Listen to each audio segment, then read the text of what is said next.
आइए बच्चों अगला क्वेश्चन देख लेते हैं। अगला क्वेश्चन है, दर्शाइए कि किसी पूर्ण संख्या m के लिए एक धनात्मक विषम पूर्णांक का वर्ग 8m + 1 के रूप का होता है। तो ऐसे क्वेश्चन में मैंने बताया था बच्चों, सबसे पहले हम यूक्लिड विभाजन प्रमेयिका को हूबहू लिख लेते हैं। तो बच्चों हमने पहले सबसे पहले यूक्लिड विभाजन प्रमेयिका को हूबहू लिख लिया। अब इसके बाद हमें किस चीज़ की जरूरत पड़ती है बच्चों? इसके बाद हमें पड़ती है b के मान की जरूरत। तो हम मान लेंगे माना b बराबर, देखो बच्चों मैंने बताया था b का मान कहाँ से मिलता है हमें, जो ये लिखा हुआ है 8m + 1, यहीं पर जो m का गुणांक है यही हमारा b का मान होता है। लेकिन इस क्वेश्चन में देखोगे बच्चों, यदि मैं b का मान 8 ले लूँ यहाँ पर, तो फिर कितने केस बन जाएंगे? जब b का मान 8 लेंगे तो r के भी फिर 8 मान बनेंगे, तो यहाँ पर टोटल 8 केस बन जाएंगे। 8 केस बनने का मतलब है कि क्वेश्चन हमारा काफ़ी बड़ा हो जाएगा। तो ऐसे केस में मैंने आपको बताया था कि जब हमें धनात्मक विषम पूर्णांक का वर्ग निकालना हो या घन निकालना हो, तो यहाँ पर जो b की वैल्यू होती है, ये जैसे m का गुणांक कितना है 8, यहाँ पर हम b की वैल्यू लेनी है हमें। तो जब वर्ग या घन हो यहाँ पर, तो फिर हम इसके फैक्टर कर लेते हैं और उस फैक्टर में से भी हम कोई भी b की वैल्यू ले सकते हैं। तो अब यहाँ पर हम अगर यहाँ पर वर्ग या घन ना होता तो फिर हम ऐसा नहीं करते, फिर तो हमें 8 ही लेना होता और यहाँ पर सारे के सारे केस बनाने होते। लेकिन जब यहाँ पूर्णांक का वर्ग हो या घन हो, तो उस केस में हम इसके फैक्टर करके इसको छोटा कर सकते हैं। जैसे 8 के फैक्टर करेंगे, 8 = 4 × 2, तो 8 के जब हम फैक्टर करेंगे ये हो गया 4 × 2। अब इसमें से हम 4 ले सकते हैं, 2 तो ज़्यादा छोटा हो जाएगा, इतना छोटा भी नहीं करना कि 1-2 ही केस बने। तो 8 को जब हम 8 के फैक्टर करेंगे 4 × 2, तो हम b की वैल्यू को अगर 4 ले लेंगे तो भी हमारा क्वेश्चन हो जाएगा। तो हम यहाँ पर b की वैल्यू को 4 ले लेते हैं। तो माना b बराबर 4। जब b का मान 4 होगा तो फिर ये समीकरण क्या बन जाएगी? ये बनेगी a = 4q + r, 0 smaller than और equal to r smaller than 4। तो ये समीकरण बन गई बच्चों 1। अब जब हमें ये समीकरण 1 मिल जाती है, समीकरण 1 के बाद हमें फिर r के मान मिलने स्टार्ट हो जाते हैं। तो r के कौन कौन से मान मिलेंगे यहाँ से? r = r का मान 0 हो सकता है, 1 हो सकता है, 2, 3, लेकिन 4 नहीं हो सकता। r का मान 4 से कम होना चाहिए, 0 के इक्वल हो सकता है। तो r के हमें यहाँ से ये 4 मान मिल गए। तो अब हम क्या करेंगे? अब हमारा काम है यहाँ पर हम केस बनाने स्टार्ट कर देंगे। अब हम बनाएंगे सबसे पहले केस फर्स्ट। यदि r का मान 0 हो तो, यदि r बराबर 0 हो तो समीकरण 1 से, तो समीकरण 1 कौन सी है बच्चों? ये, इसमें r का मान 0 रखेंगे तो a = बनेगा 4q। और हमें करना क्या है बच्चों? हमें दिखाना है m के लिए एक धनात्मक विषम पूर्णांक का वर्ग। धनात्मक विषम पूर्णांक का वर्ग 8m + 1 के रूप का होता है। तो विषम पूर्णांक का वर्ग, अब हम इस 1 का वर्ग करेंगे a का, तो ये बन गया 4q का स्क्वायर। तो ये हो गया बच्चों a² = 4 का स्क्वायर 16q स्क्वायर। और हमें क्या दिखाना है बच्चों? 8m + 1 का रूप।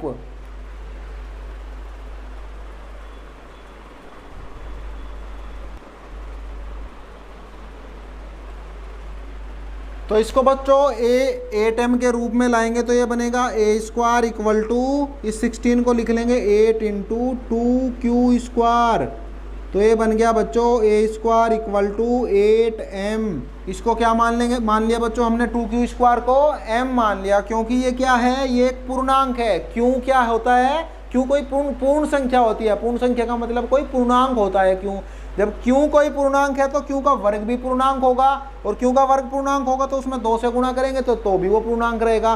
तो जो ये पूर्णांक होगा इसको हम यहाँ पर m मान लेते हैं। तो a² = बन गया बच्चों 8m, जहाँ m जहाँ 2q स्क्वायर इक्वल टू हमने m मान लिया, m माना।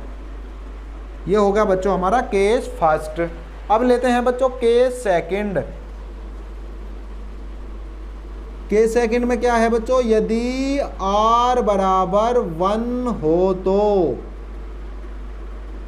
यदि r बराबर 1 हो तो क्या बनेगा बच्चों, a equal to 4q plus 1। और यहाँ पर क्या निकालना है बच्चों हमें, a का स्क्वायर, तो दोनों तरफ का स्क्वायर कर देंगे। तो स्क्वायर करेंगे a स्क्वायर इक्वल टू यहाँ पर a प्लस बी के होल स्क्वायर का फॉर्मूला खोल देंगे। तो ये बनेगा बच्चों 4q square plus 1 square plus 2 into 4q into 1। तो ये हो गया बच्चों a square equal to 16q square plus 1 plus 4 दूनी 8q। अब देखो बच्चों 16q स्क्वायर और 8q को लिख लेते हैं एक जगह। तो ये बन गया बच्चों a square equal to 16q square plus 8q और प्लस 1 को अलग से इधर लिख लेते हैं। तो ये बन गया बच्चों a स्क्वायर इक्वल टू, इसमें से ले लेते हैं 8 कॉमन, अंदर बचेगा 2q square plus q plus 1। तो ये हो गया बच्चों a स्क्वायर इक्वल टू 8 और जो ये ब्रैकेट में लिखा हुआ है इसको मान लेंगे m। तो ये क्या हुआ, ये हो गया हमारा जहाँ 2q square plus q equal to m माना। तो ये मानने के बाद बच्चों ये किस रूप में आ गया, ये आ गया 8m plus 1, a square equal to 8m plus 1 का रूप आ गया बच्चों।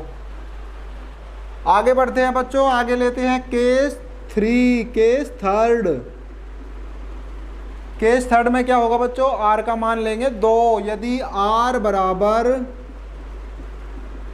2 हो तो समीकरण 1 से, तो समीकरण 1 में रखेंगे बच्चों a equal to 4q plus r का मान है बच्चों 2। हमें क्या करना है बच्चों, इसमें वर्ग करना है। तो a square equal to 4q plus 2 का होल स्क्वायर। तो ये हो गया बच्चों a square equal to 4q का स्क्वायर प्लस 2 का स्क्वायर 4, या लिखेंगे 2 square plus 2 into 4q into 2। तो ये हो गया बच्चों a square equal to 16q square plus 2 का स्क्वायर 4 प्लस 4 दूनी 8 दूनी 16q। अब देखो बच्चों इसमें से पूरे में से क्या कॉमन आ रहा है, इस पूरे में से बच्चों क्या चीज कॉमन आ रही है, इसमें से हम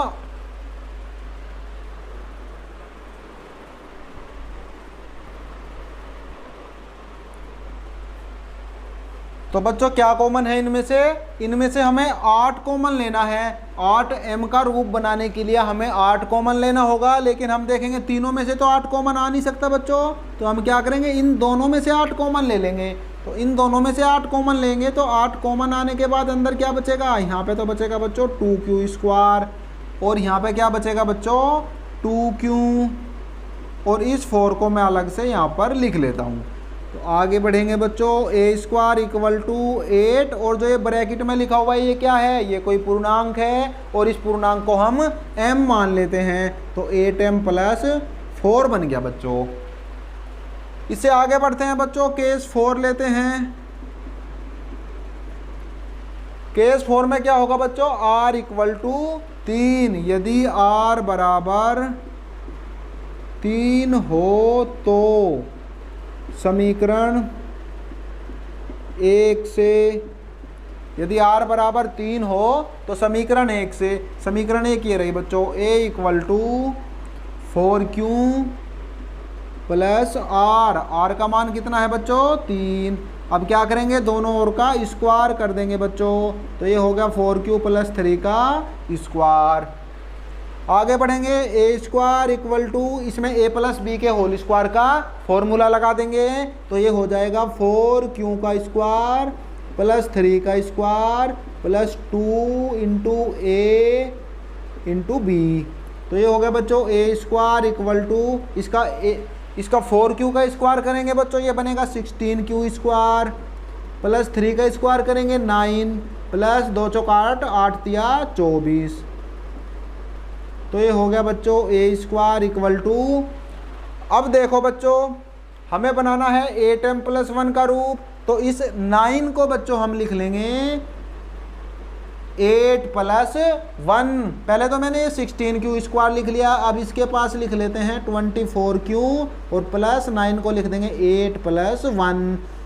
अब देखेंगे बच्चों ये क्या बन गया, इन तीनों में से क्या कॉमन है, 8 कॉमन है, तो अंदर बच गया 2q स्क्वायर प्लस 3q और प्लस 1 और प्लस ये अलग से 1।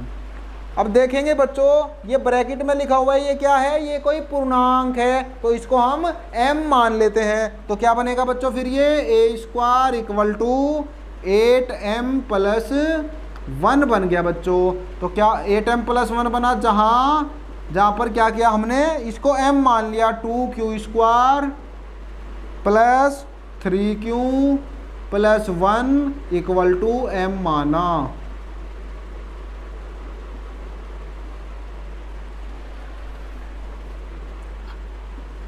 अब देखो बच्चों उसने क्वेश्चन में क्या कहा है, क्वेश्चन में कहा गया है कि दर्शाइए कि किसी पूर्ण संख्या m के लिए एक धनात्मक विषम पूर्णांक का वर्ग। तो बच्चों पहले तो इसमें ये देखेंगे इनमें धनात्मक विषम पूर्णांक कौन कौन से हैं। तो हम देखेंगे यहाँ पर फर्स्ट केस में ये क्या है 4q तो 2 से पूरा पूरा कट जाएगा, तो इसका मतलब ये क्या है, ये तो था समपूर्णांक। इसका मतलब ये हुआ, इसने पूछा क्या था, धनात्मक विषम पूर्णांक का वर्ग पूछा था, और ये क्या है, ये है समपूर्णांक का वर्ग। तो समपूर्णांक का वर्ग किस रूप का है, 8m का, लेकिन हमें बताना विषम पूर्णांक का वर्ग 8m + 1 का रूप होगा। तो आगे बढ़ते हैं बच्चों, केस सेकंड देखेंगे, ये क्या बना, a = 4q + 1। तो 4q तो 2 से पूरा पूरा कट जाएगा, लेकिन 1 नहीं कटेगा, और जो संख्या 2 से पूरी पूरी नहीं कटेगी वो क्या होती है, वो होती है विषम संख्या। तो इसका मतलब ये कैसा पूर्णांक है बच्चों, विषम पूर्णांक।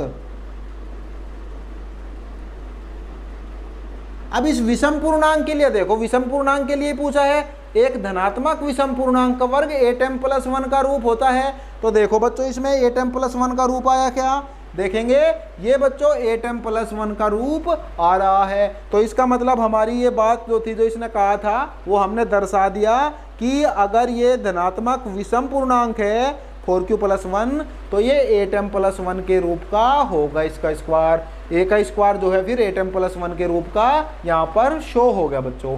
अब इससे आगे बढ़ते हैं, केस 3 देखेंगे। तो 4q + 2 ये किस रूप का है, सम संख्या है, ये विषम संख्या है। तो देखेंगे हम 2 से पूरा पूरा कट रहा है, 4q भी पूरा कट जाएगा और 2 भी 2 से पूरा कट जाएगा। तो इसका मतलब ये क्या है बच्चों, ये है समपूर्णांक।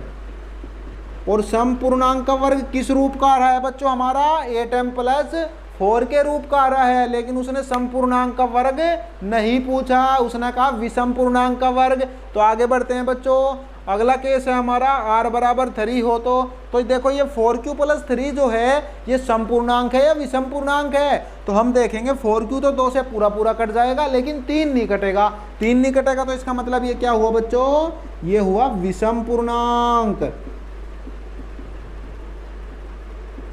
तो अब आप देखोगे बच्चों, जब हमने ये विषम पूर्णांक हुआ तो हमने इसको सोल्व किया, इसका वर्ग निकाला, विषम पूर्णांक का वर्ग, तो वो किस रूप का आया बच्चों, 8m + 1 के रूप का, और यही हमें यहाँ पर शो करना था। तो आप देखोगे बच्चों इन सभी 4 के 4 केस में जो धनात्मक विषम पूर्णांक का वर्ग है वही केवल 8m + 1 के रूप का आ रहा है, बाकी नहीं आ रहा है, और यही हमें इस क्वेश्चन में शो करना था।